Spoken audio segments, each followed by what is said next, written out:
et c'est sous le titre Image d'une vision altérée.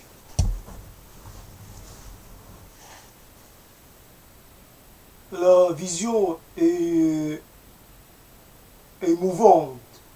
La vision est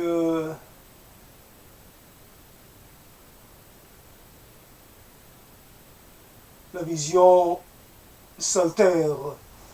La vision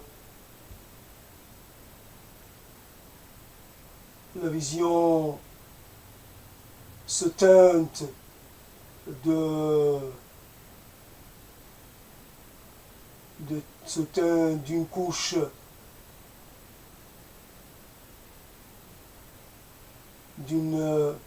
d'imprécision. La vision est sujette au dévoiement, sujette à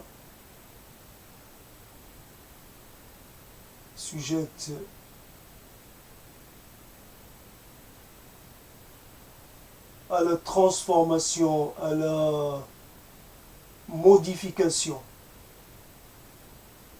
La vision n'est pas fixe ou fixée une fois pour toutes.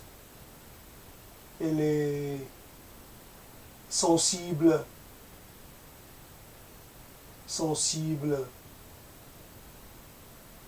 au courant du temps, sensible au poids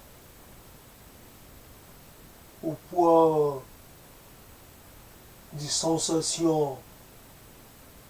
La vision se modifie pour finir par devenir autre chose. La vision s'altère, la vision se ratatine, la vision décline, la vision rapetisse, la vision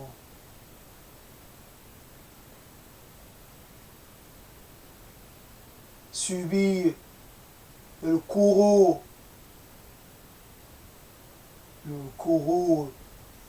de l'instant. Image d'une vision un peu déliquescente, une vision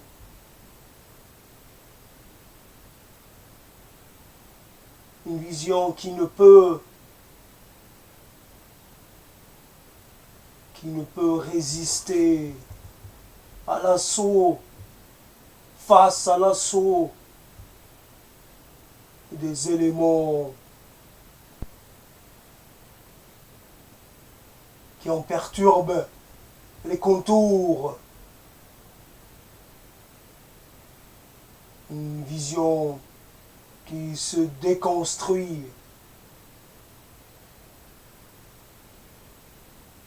se défait,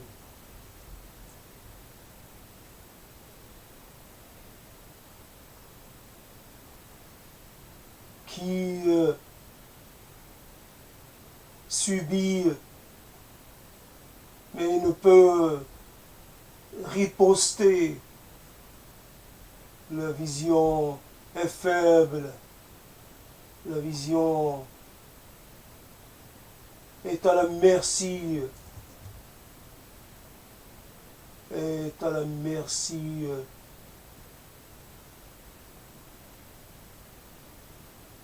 d'un destin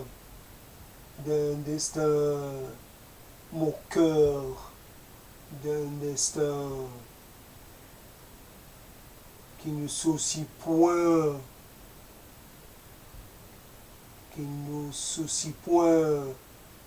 de dégâts, qui laisse derrière lui un destin indifférent. différents chaos qu'il engendre.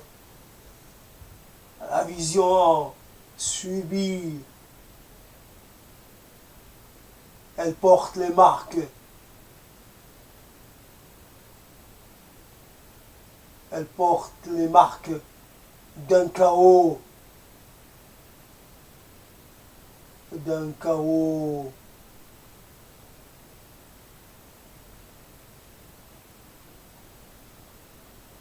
elle a été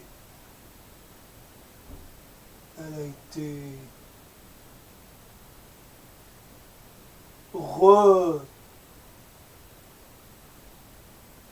redessinée,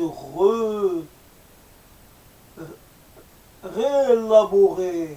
Elle a été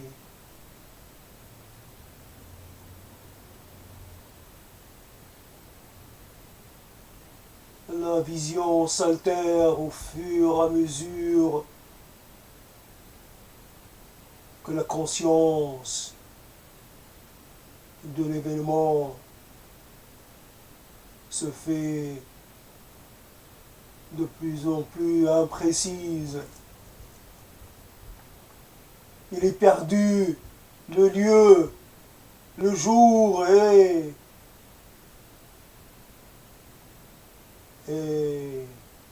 l'instant de la survenue de la vision. Il a été emporté, tout a été emporté par les flots, impétueux,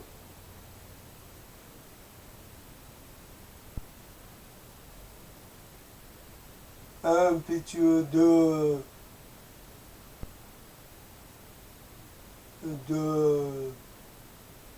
du temps,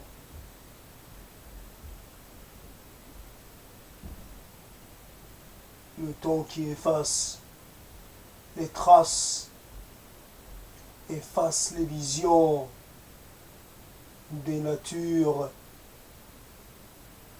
les certitudes, des natures, les intuitions, des natures, les révélations. Le temps agissant, le temps recombinant, le temps redessinant, le temps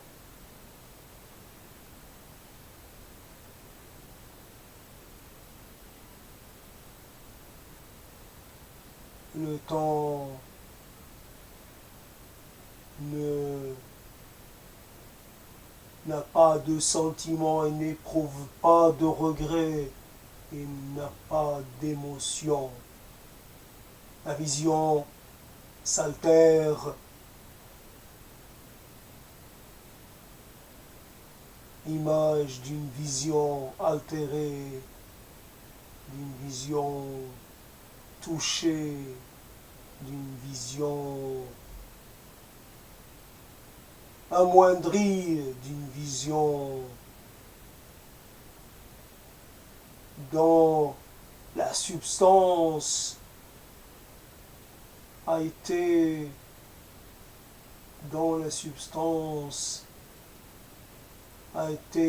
appauvrie, aspirée. La vision perd de sa substance, perd de ses composants, perd de sa densité. Image d'une vision en plein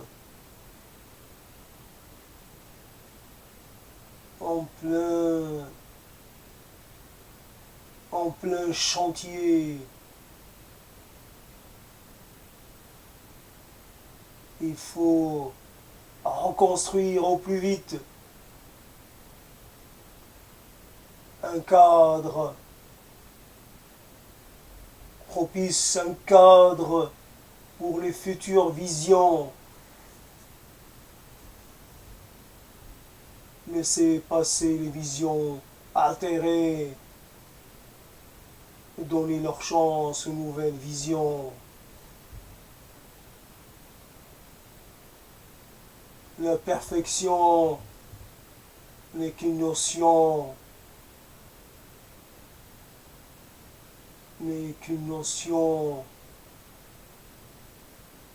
Tout ce qu'il y a de plus, tout ce qu'il y a de plus intangible, point de perfection, point de durée, point de victoire face aux forces de la déstructuration, aux forces de la dématérialisation, aux forces de la décomposition, aux forces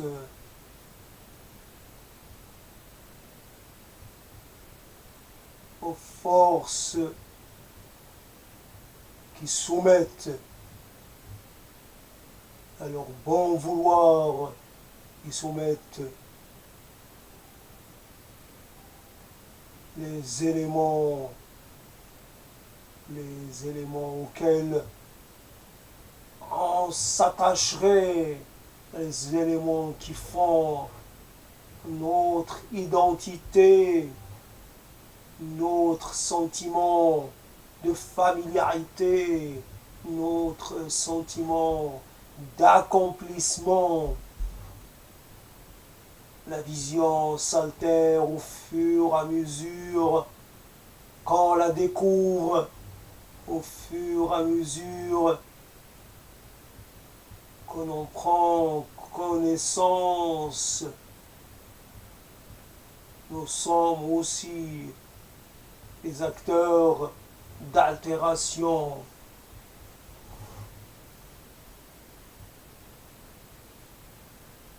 Nous interprétons les visions et cependant nous le rapportons à un élément de fragilisation, un élément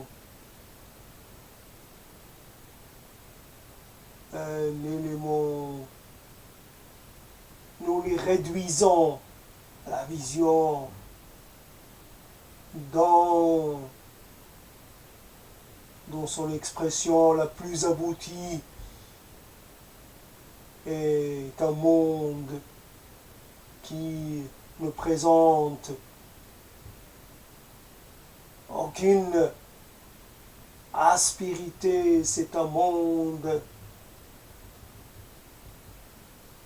parfait à tous les sens du terme, le temps d'une respiration et puis l'entropie apparaît. Le temps s'invite, le temps de la défaisance fait son œuvre. Il recrée les paysages de la vision. Il y fait des balafres. Il ravine les vallées.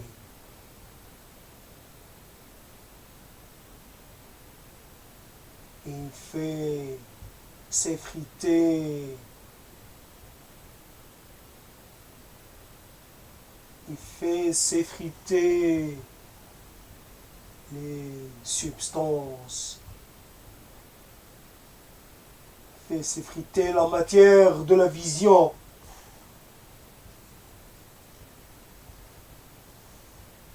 Image d'une vision altérée. altéré et le sort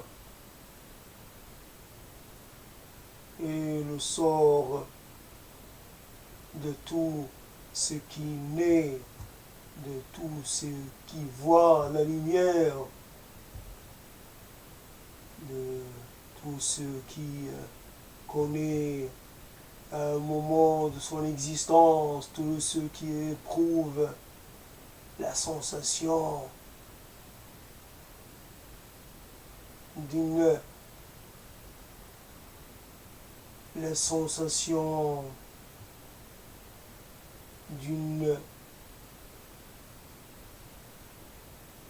intégrité, d'une intégrité, d'une intégrité incontestée.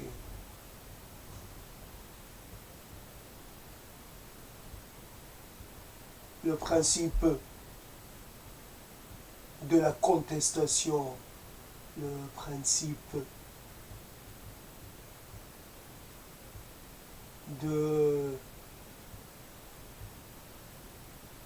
qui introduit du désordre, qui introduit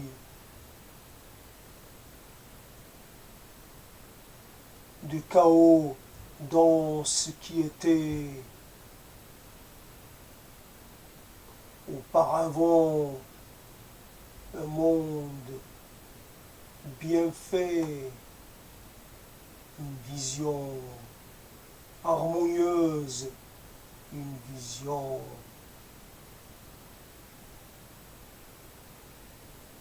prometteuse, une vision fondatrice, une vision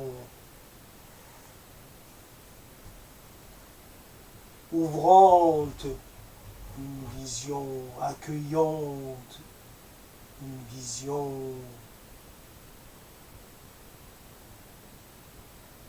transportante, une vision presque transcendante, une vision qui permet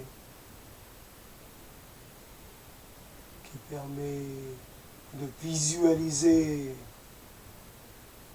le monde, les mondes de l'enchantement, les mondes de la promesse tenue, les mondes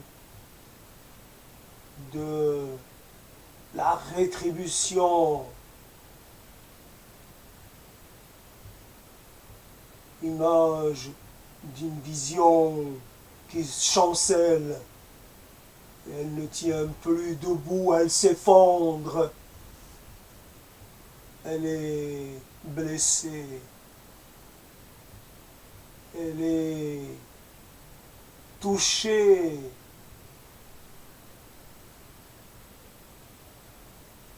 Elle perd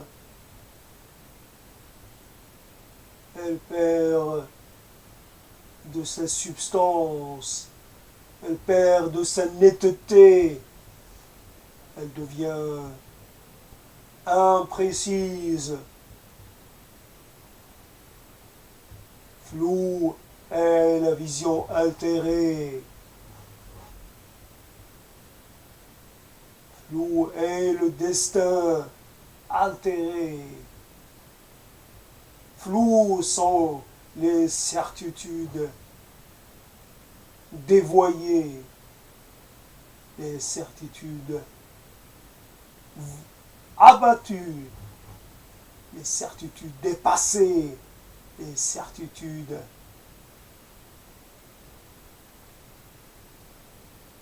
fragilisées, image d'une vision qui se sait condamnée,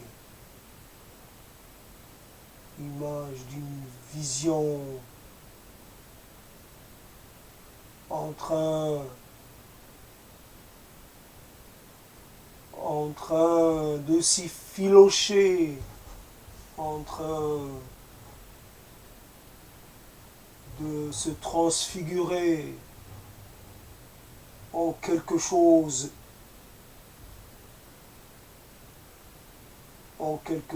qui n'a pas d'identité, qui n'a pas d'avenir, qui n'a pas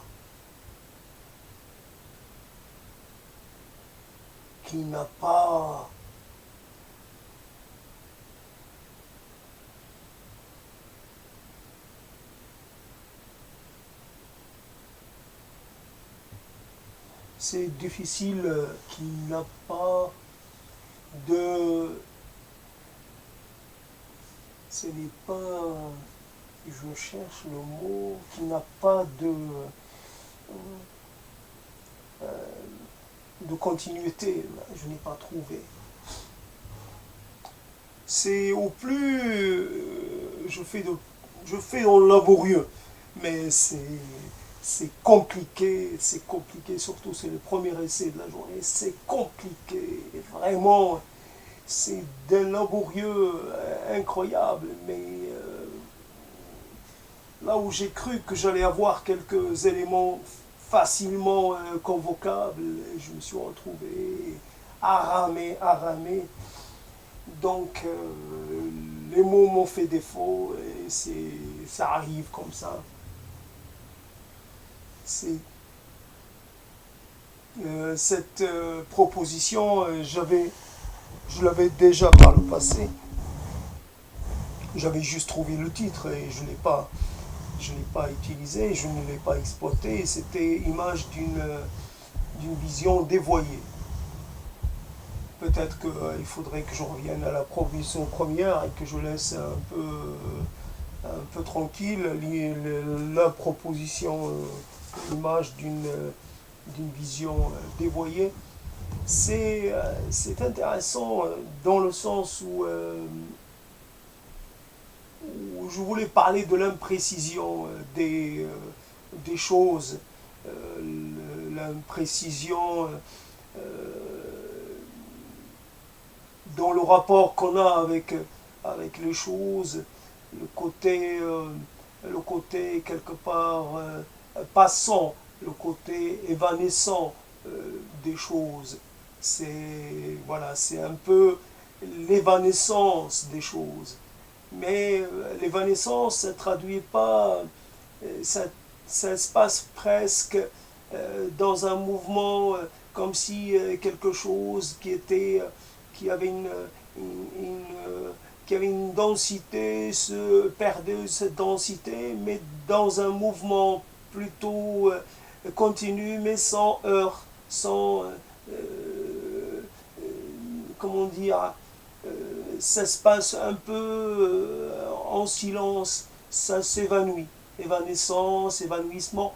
Mais là, alors que là, l'altération, c'est quelque chose qui perd certains de ces éléments. Donc c'est la perte d'un élément qui fait que la chose n'est plus dans sa réalité première. Elle perd une partie d'elle-même.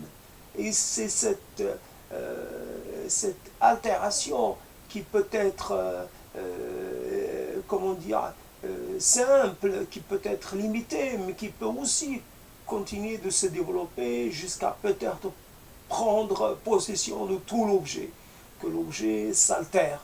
Mais là, nous parlons surtout d'un objet abstrait, nous parlons presque, c'est dans le domaine un peu imperceptible des idées, nous ne parlons pas de quelque chose de réel, c'est ce qui dans du domaine de la vision intérieure et que cette vision subit des altérations jusqu'à faire douter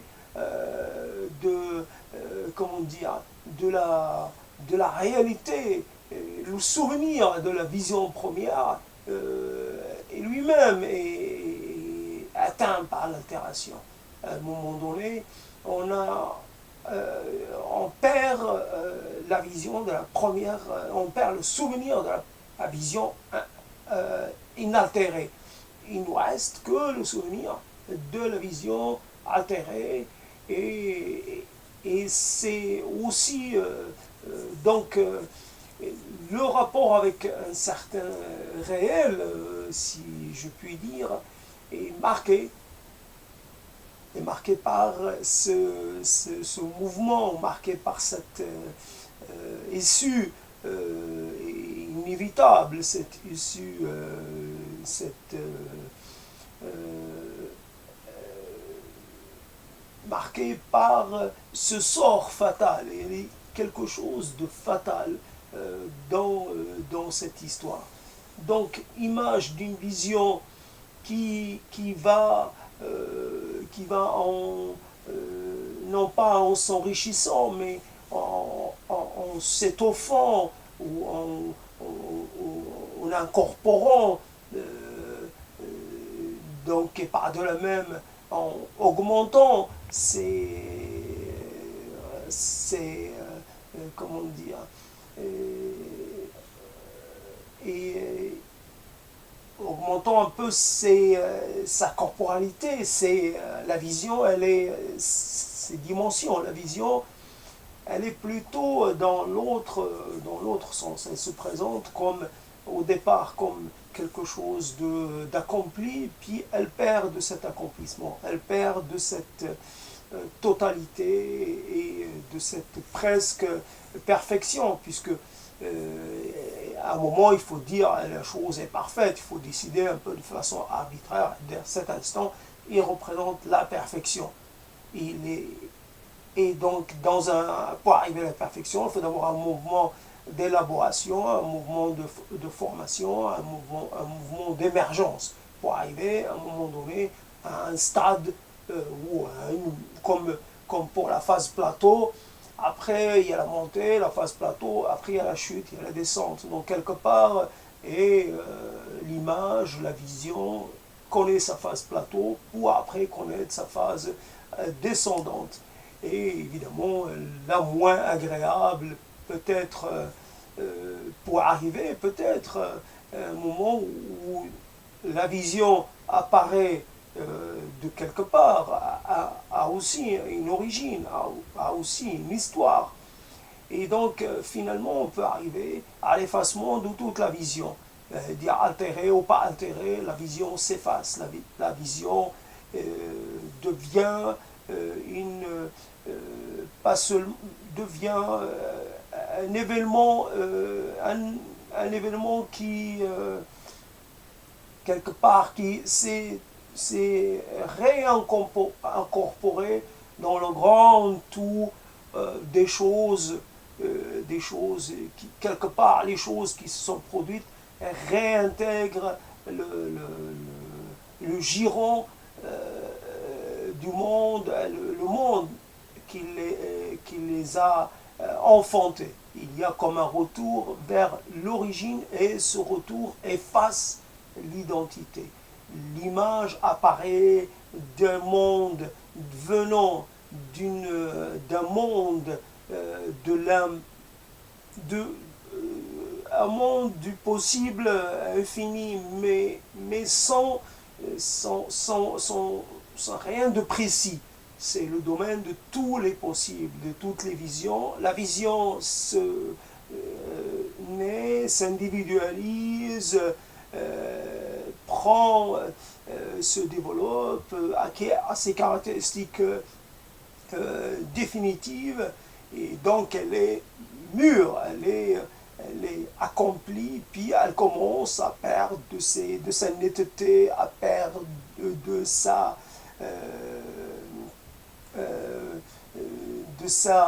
comment dire, de sa forme, et puis elle va un peu se désintégrer. Et nous savons que les choses qui se désintègrent ne disparaissent pas, elles changent de forme.